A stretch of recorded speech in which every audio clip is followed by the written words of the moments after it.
Hey, what's going on, guys? Tim here again. Got another tutorial for you today. We're doing another Hex Nut Paracord Bracelet, but this one is done slightly different.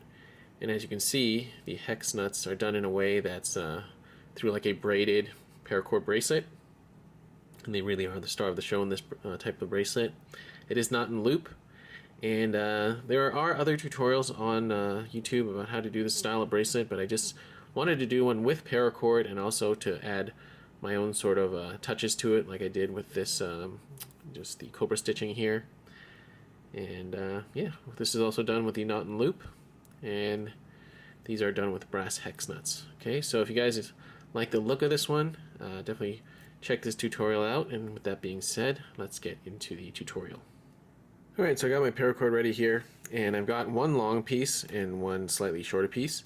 So this longer piece that's been doubled over, as you can see, is just a little over 2 feet long.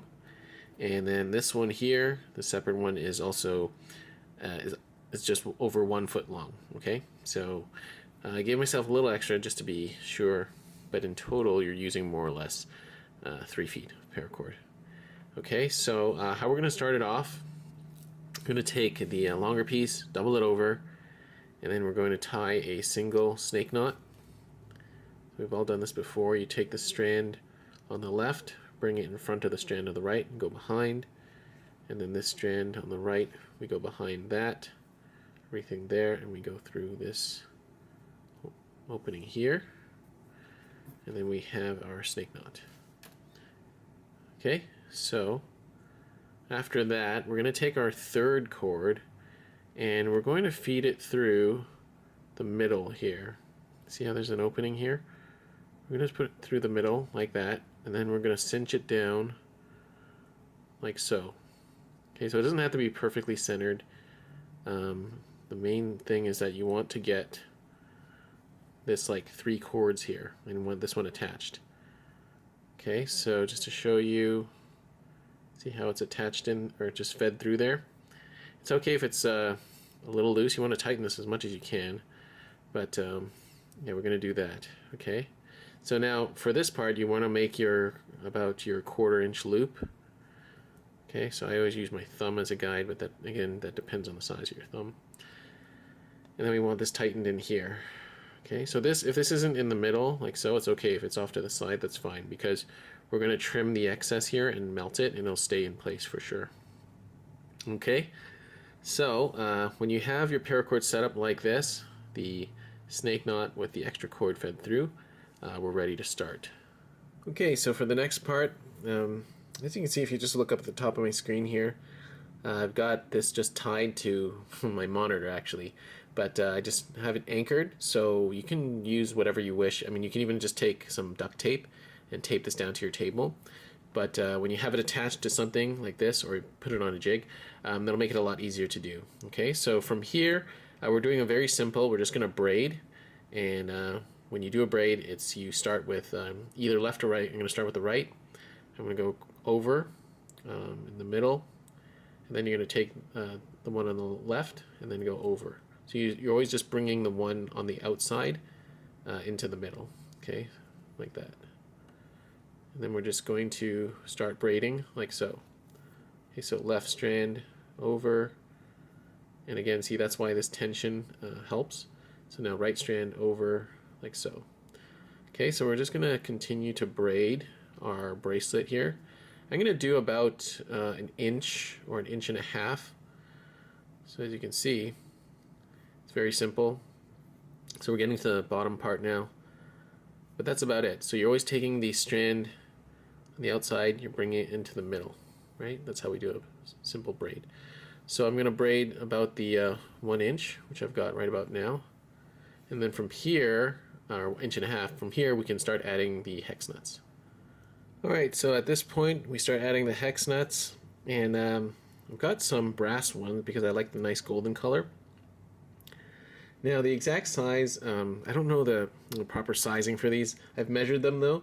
So from if you look from one flat end to the other, the width across is 7/16 of an inch, or 11 millimeters. Okay, so that should give you an idea of how big these are. And the the thinner ones. So these are about, let me quickly check, about half a centimeter thick, okay, or roughly just a little bit less than a quarter of an inch thick, okay? But you can play around with different sizes of hex nuts depending on the look you want to create. So I've got about 12 here. I'm not sure if I'm going to use them all, so we're going to start incorporating them now. Okay, so I'm going to start off on the right side. So I take this strand here on the right. See, this is the end of it. I'm going to feed one on, like so, like that. Okay, and we're going to fold that over, and then, so I just brought the, I'm just continuing the braid. Do that one there, and now for the right side, on this strand on the, sorry, strand on the left, we're going to put another one through, go all the way there, and there you go. And then from there, we take the strand on the outside and bring it in. Okay, so now that we've incorporated two, we're just going to continue that pattern.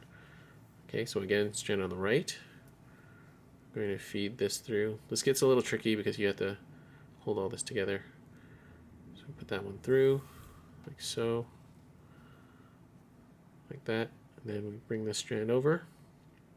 And then the next one on the outside here.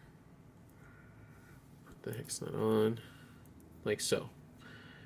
Alright, and then from there, we bring this strand to the middle. So you can see it's very, it's quite simple. You know, we're just continuing the braid, but as you're braiding, every time you see there's a little junction here, we add a hex nut. Okay, so we'll just do one more. Feed the hex nut on, like so. And you'll know you're doing the right thing because these are kind of all stacked and facing the same way, and then we bring the braid to the center. Okay, so I'm going to do, I don't know, I might do all 12, we'll see. So I'm going to add my hex nuts, and then we'll continue from there.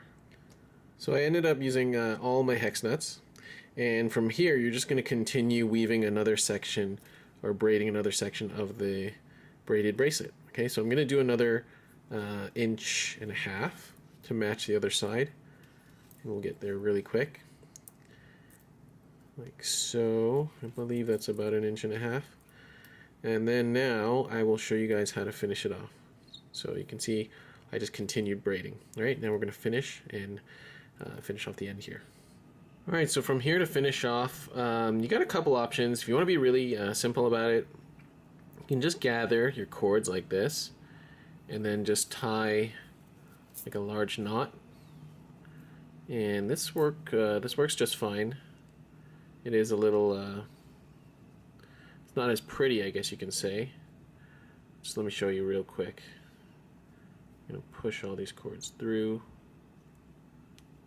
I'm just doing a simple kind of overhand knot like so. Okay, so you can just do that like so, shape it a little bit like that, and then from here you're pretty much done. You can snip and singe the excess here, and then up top you're gonna snip and singe the this one little extra cord, and then from there you can just feed this through. Again, I just want to show you guys your options. You can feed this through like that, and you have your bracelet, right? So this will work just fine. But I think what I'd like to do is slightly different. What I'm going to do is, you can tie the overhand knot like this, but now I'm going to take some more of my type 95 paracord, and I'm going to do a cobra stitch down the middle here, okay, just to give it that extra little accent. So for the cobra stitch, I'm going to do both sections. I'm going to do this section here and then this one here. Okay, so I have roughly 3 feet here. Should be enough. Now what I like about this little accent too is also it secures our third kind of cord up here. So we don't have to, well, we're going to snip and melt that anyway, so it's not going to come undone. But I like how it just kind of makes everything stay together. Now if you like the look of the braided weave, you can definitely just keep it as is and finish it like that. But I want to be a little more ambitious. Okay, so we're going to do the usual cobra knot again. Left strand, sorry, I kind of ignored the first one, but left strand over the core, put the other one behind, and pull through. So, you know what, I'm sure all of you guys know the cobra knot by now, because we've done it so much on this channel. Alright, so we're going to continue weaving, and yeah, I'm going to weave the cobra stitch, cobra knot, all the way down here. Then we're going to do another one here, and then when we get to here, I'm probably going to undo this. I'm going to snip one of the excess cords, and then we're going to tie a diamond knot at the end, okay? So I'm just going to go ahead and do that. Okay, so I've done the cobra stitch on the two sections here, and I've untied my kind of sloppy overhand knot there. And the great thing about this method is, see, now I have 3 strands. Well, I'm just going to cut the shortest one off. So I'll take this one off, right? I'm going to snip and cinch that, and then we're left with 2 strands that we're going to tie the diamond knot with. Okay, so I'm going to snip this excess off. I'm also going to take off this bit of excess, and then we will tie the diamond knot. Alright, and there we have it, guys. We're done. So, sorry I didn't bring you along for tying up the diamond knot. I realized my cords were actually really short, and it would have been really hard to show you. But again, as always, I have a dedicated tutorial for the diamond knot, and I will link it down below. Alright, so that is it. We are finished. This, I guess this is my take on the Hex Nut bracelet done with Paracord. We added our cobra stitch accents here, and overall I think this is a really interesting looking bracelet. It looks really nice. And you also might want to be careful about how many hex nuts you put on here, because it could end up being very, very heavy. So do take that into account. Alright, so that is about it for this episode. I hope you guys have enjoyed watching this tutorial. I hope everything was clear and concise. So if you have any questions or comments, please do leave them down below. I'll be sure to get back to you as soon as I can. And that is about it. So thank you for watching, guys. I'll see you on the next episode. Bye.